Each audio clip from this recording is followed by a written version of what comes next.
Добрый день, дорогие слушатели, уважаемые гости. 4 октября президентом Российской Федерации Владимиром Владимировичем Путиным был подписан указ о Дне Отца. Учредили новый праздник, который будет отмечаться в третье воскресенье октября. Таким образом, впервые в нашей стране День Отца отметят 17 октября 2021 года, то есть уже сегодня. Всех отцов от всей души поздравляю, желаю крепкого здоровья, счастья и чтобы все задуманные планы и мечты ваши реализовывались. Итак, сегодня у нас в гостях Тарабукин Петр Герасимович, член Совета отцов городского округа город Якутск и микрорайона Марха.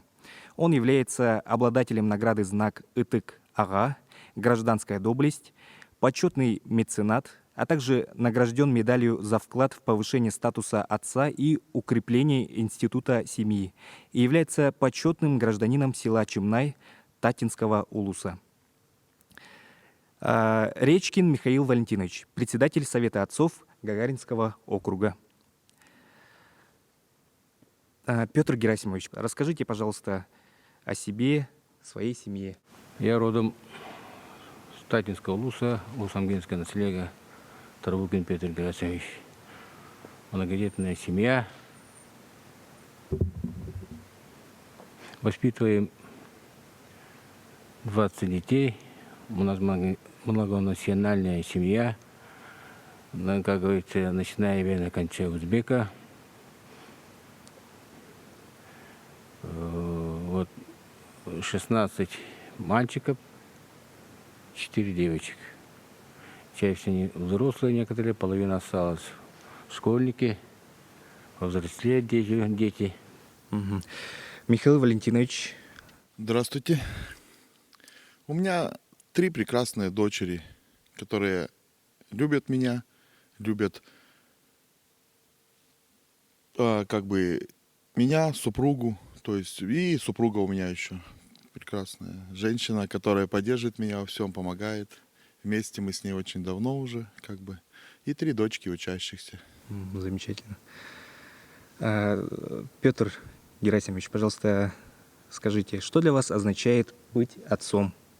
Какими качествами должен обладать современный отец? Во-первых, как говорится, терпение, понимание, доброта, конечно, строгость в меру, уметь прислушиваться к детям и быть другом своему ребенку. А быть отцом значит быть отцом достойным примером, взять на себя ответственность за будущее семьи. Мгм. Как вы считаете, вообще есть ли разница между советским отцом, да, так скажем, и нынешним современным? Раньше трудный вопрос, конечно. Раньше мы свою, как говорится, любовь к детям своим трудом дали. Мгм.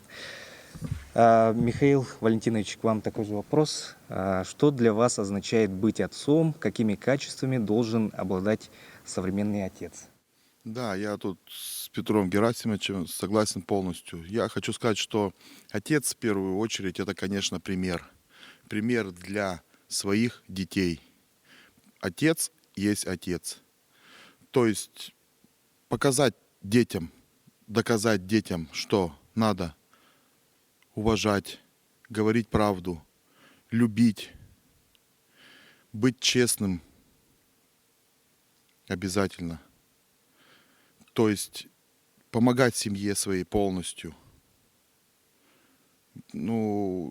Это основные, я считаю, дела, которые должен сделать отец, можно сказать, это доказать своим детям, то есть показать, что пример отца, это пример отца, то есть я считаю, что примером, хорошим примером должен быть отец. Мгм. Хорошо. И такой же вопрос хочется повторить. Есть ли разница между советским отцом и нынешним? Я думаю, гигантская разница и между отцом нынешним и отцом советским. Даже Воспитание раньше детей было совсем другое. Отношение было совсем другое. Строй был совсем вообще другой. Все было практически по-другому. Сейчас как бы я вижу, что, мое мнение, что как бы не сильно занимаются как бы отцы воспитанием своих детей. Стараются больше заниматься зарабатыванием денег, то есть работами какими-то. То есть я бы хотел, чтобы больше уделялось времени детям именно от своих отцов. Я думаю, разница, конечно, есть в этом. То есть сейчас намного меньше все это делается, чем это было, когда я был маленьким, и когда для меня это делалось в большей степени. Когда меня брали хоть куда. Брали меня копать картошку, брали меня в лес, брали меня на речку. То есть меня отец с собой везде таскал, водил. Сейчас я такого не наблюдаю ни среди своих знакомых, ни среди своих друзей. То есть, если честно, вот так вот. Разница есть, я ее вижу. Но это мое мнение. Ага, ну то есть, как бы, все становится хуже, получается, или... Да, вы знаете, хуже не то, что становится. Мне кажется, надо... Отец — это, как мы уже говорили, это в первую очередь пример. Это воспитатель, который должен грамотно показать правильный путь ребенку в этой жизни. Поднаправить его. Не то, что развернул его, сказал, иди туда, нет. Просто грамотно выучить и направить его по сложному этому жизненному пути. Хуже не становится, но да и лучше не становится. То есть, хуже точно нет. Больше надо уделять времени своим детям, намного больше. Хотя бы просто беседовать с ним вечером, а не то, что прийти, там, включить телевизор, завалиться, спросить, как дела, как провела время, что они одевают, что едят, где находятся, с кем общаются. То есть участвовать в жизни ребенка не то, что допросами какими-то, а именно отцовской, материнской, семейными беседами, за чаем, за ужином, за обедом, да хоть зачем просто. Не отклоняться от детей, то есть сдерживать эту ячейку общества под названием семья, в которой главный отец. Спасибо большое, Михаил Валентинович. Следующий вопрос. Когда вы были детьми, что вам больше всего запомнилось в вашем отце? Петр Герасимович. Мой отец, Тарубукин Герасим Герасимович, всю свою больше 40 лет работал на гусеничном тракторе 75. С утра до вечера возили сено, дрова. Как говорится, он мне свою любовь дал своей работой, терпением, пониманием, конечно, доброта, строгость по меру. Любовь отца, она не похожа на материнскую любовь. В ней мало слов, но бесценно. Я так думаю. Угу. Михаил Валентинович, что можете сказать? Я как бы не всю свою детскую, юношескую жизнь прожил с отцом. Он рановато ушел из жизни, а потом по семейным обстоятельствам они развелись, родители, когда я был в возрасте 11 лет. Но до этого помню, что просто я всегда был с отцом. То есть он меня брал всегда везде. В гараж, куда-то на встречи, куда-то это. Я постоянно был рядом. Постоянно. Я считаю, что в дальнейшем, конечно, вот после 11 лет мне этого не хватало. У меня мама не вышла еще раз замуж, и не хватало мне этого. То есть сильно много я ничего не могу сказать, Я этого чувствую, что испытал, этого было мало.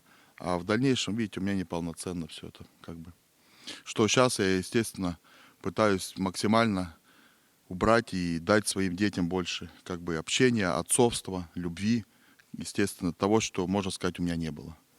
Угу.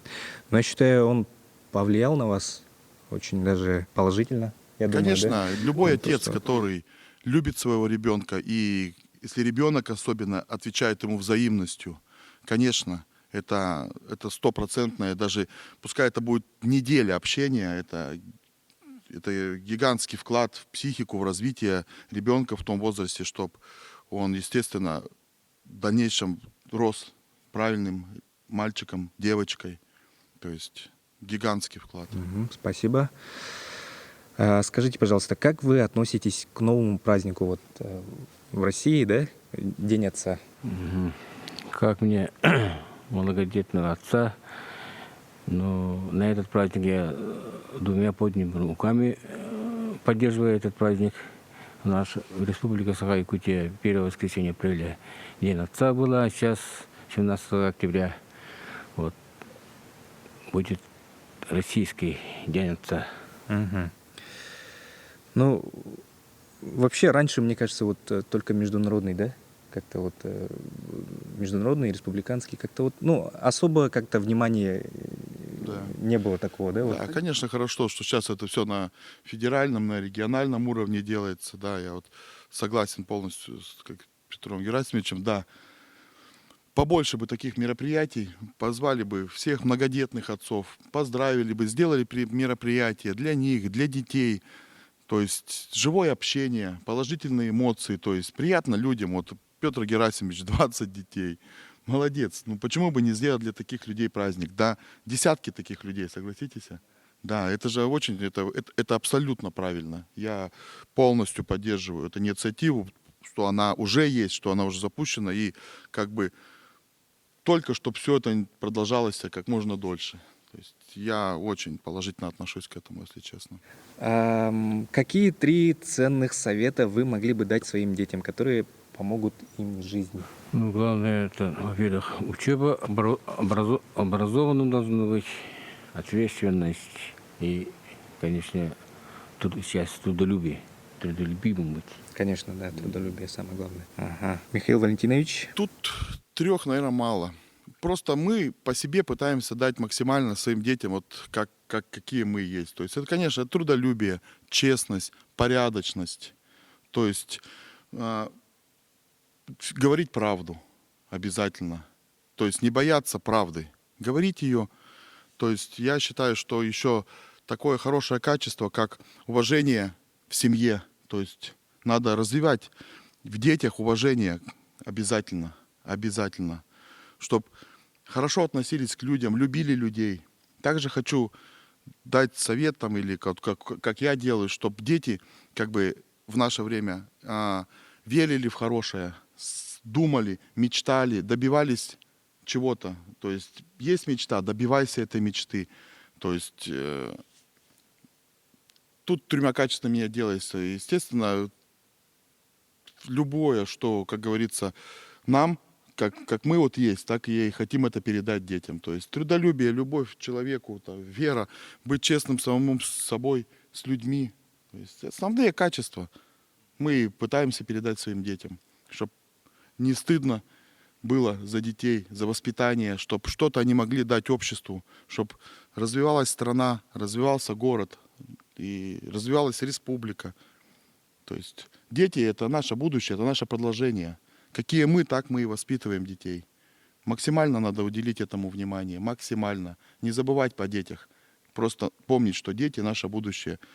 3 совета нету. Максимально уделить им внимание, любовь дать им. Я так считаю. Спасибо. Вот вы сказали про именно то, что вот нужно добиваться цель, да, вот поставить цель, добейся. Ну, тем более в наше время, да, сейчас очень много возможностей вообще, да, вот раньше, например, вот таких вот, ну, именно, может быть, даже в технологическом плане, ну, вот то, что интернет у нас появился, да, такой быстрый, предприниматели сейчас, да, появляются, там, бизнес открывают ребята, вот, ну, вообще возможностей очень много, чем раньше, Да, это как вы хорошо, считаете? я согласен полностью. Возможностей больше, но мы ко всему приспосабливаемся. То есть я полностью с вами согласен, что сейчас возможностей стало намного больше. Но добиться целей в жизни, я считаю это смыслом жизни. Мы всю жизнь с самого утра ставим перед собой цель. Маленькую, большую, 1, 2, 3, 5. И мы стараемся ее добиться. Встать утром, поехать туда-то, сделать этого. То есть вечером мы маленько прогнозируем, вот как взрослые. Я и хочу донести до отцов, что пускай мечтают дети, пускай ставят цели перед собой, не ломать ихнюю мечту, не говорить, что «О, да ты что, это невозможно». Надо плавно говорить «Да, конечно, можно попробовать сделать как-то вот так вот». То есть добиться целей в жизни, я считаю, это основное, это главное. Каких-то целей добиться. При этом оставаться человеком с большой буквы. Вот я раньше слышал то, что вот, например, когда, ну, родитель, да, то есть когда вы были маленьким, то есть у вас была мечта какая-то, и вы, например, ну, чего-то не достигли, да, и отцы именно вот хотят и, может быть, даже мечтают, да, чтобы их дети как бы добились вот этой цели, которая не исполнилась, да, вот. Да, я думаю, что тут, понимаете, каждый человек это индивидуальная личность. Вот у меня, например, была одна мечта. У меня сейчас вот 3 дочери, они совсем о другом мечтают. Но я вот не пытаюсь что-то, чего у меня не было, дать сейчас своим детям.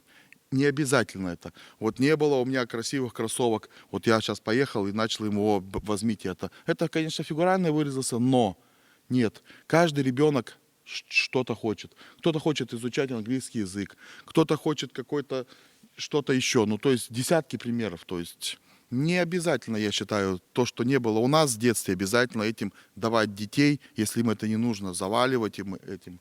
То есть мне кажется, что любящее правильное воспитание, аккуратное, то есть отец это с большой буквы, это сложнейшая работа, если именно слово «отец» мы рассуждаем. Не просто отец, как там в кавычках или где-то значится по бумагам, а именно отец, который полностью присутствует в жизни семьи. То есть главный там, можно сказать.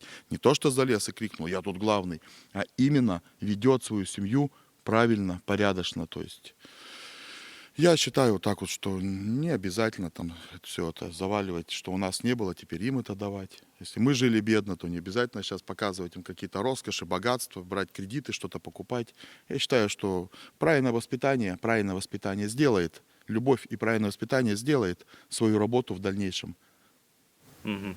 Ну, то есть свобода выбора, конечно же, должна быть. Свобода выбора должна быть всегда. И в завершении нашего подкаста давайте еще раз поздравим наших пап, дедушек, дядюшек.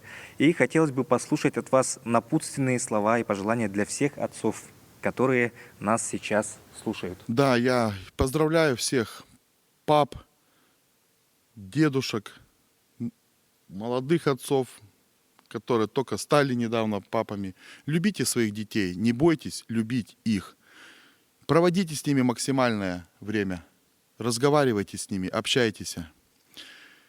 Также хочу сказать, что мам поздравить тоже, что роль матери в семейной жизни, в воспитании, это, можно сказать, тоже это половина семейного счастья и хорошего воспитанного ребенка. Любите своих жен, папы, слушайте их, рассуждайте с ними о ваших детях. Сложная ситуация, собирайтесь вместе, не закрывайте глаза. То есть будьте семьей, будьте полноценной ячейкой общества, воспитывайте хороших, правильных детей, порядочных детей, любящих свою страну детей. Это будущее России. Спасибо. Пожелания вкратце. Напутственные слова для всех отцов. Днем отца всех отцов Республики Саха-Якутия. Главное, не болейте и будьте счастливы. На этом, дорогие слушатели, наш подкаст подходит к концу. Благодарю Петр Герасимович, Михаил Валентинович, благодарю вас за такую замечательную беседу. Спасибо нашим слушателям, что были с нами. До свидания. До новых встреч. Спасибо.